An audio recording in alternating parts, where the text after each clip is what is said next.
पंडित जी से नैमिषारण्य का महत्व समझिए। बोले नैमिषारण धाम की 88,000 ऋषियों की जय।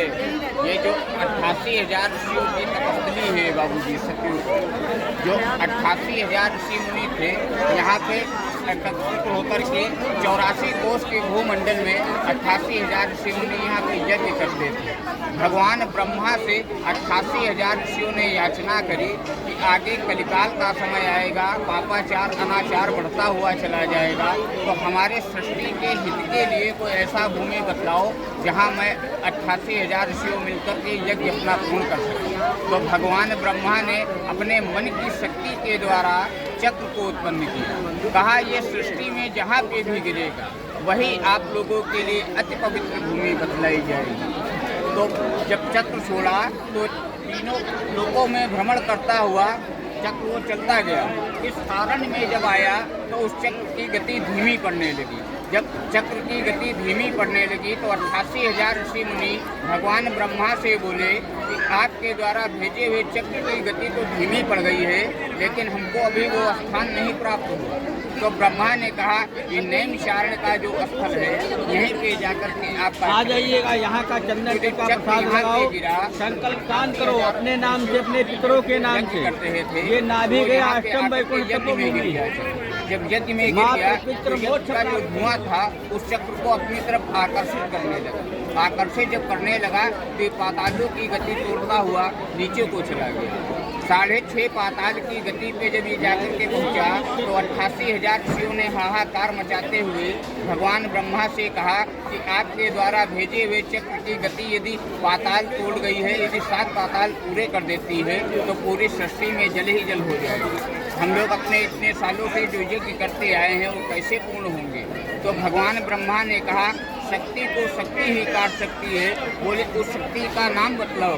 तो बोले आदि शक्ति का आवाहन करो। बोले आदि शक्ति का आवाहन करो। तो 88,000 ऋषियों ने जब आदि शक्ति का आवाहन किया तो आदि शक्ति ने आकर के 6.5 पाताल के चक्र की शिखा को पकड़ करके रोक दिया।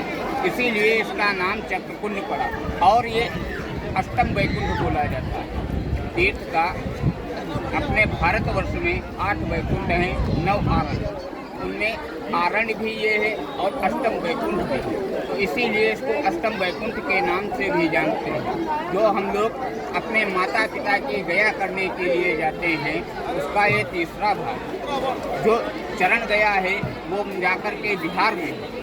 वहाँ पे जब जाते हो माता पिता के लिए पिंडदान या तर्पण वगैरह करते हो तो पितरों के लिए चरणों का पूजन होता है। कृपाल गया बद्रीनाथ में जब जाते हो तब पितरों का कृपाली का पूजन होता है। नैमिषारण नाभि पूजन, आपके पितरों का नाभि यहाँ जब अपने पितरों के वास्ते हम लोग संकल्प पिंडदान वगैरह करते हैं तो जो पितरों को प्राप्त कराते हैं वो उनको भोजन के स्वरूप में प्राप्त होता है। और उसके बाद में जो अयोध्या में राजा रामचंद्र के आज हम लोग दर्शन करने के लिए जाते हैं वो नैमिषारण का ही वरदान प्राप्त है।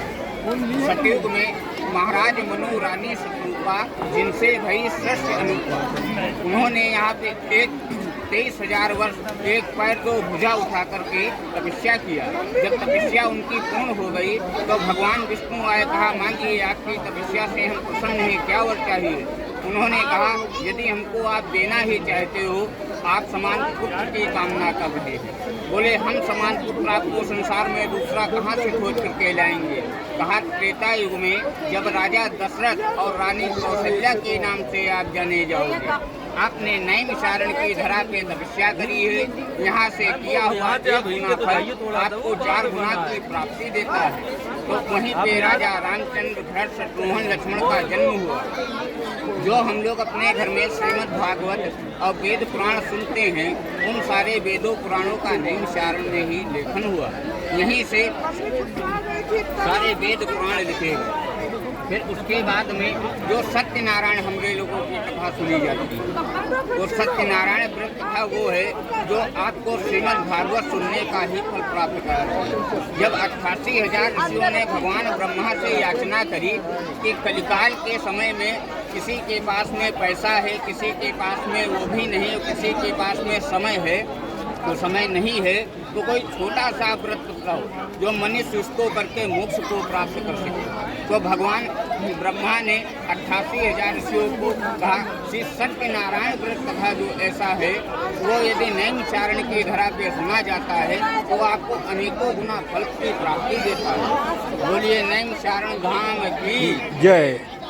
तो ये विष्णु जी का चक्र अलग था और ये ब्रह्मा जी का भगवान चक्र। विष्णु का ही था, लेकिन ब्रह्मा ने उसको अपनी मन की शक्ति के द्वारा उत्पन्न किया, इसीलिए वो ब्रह्म मनोमय नाम से जाना जाता है। जय हो पंडित।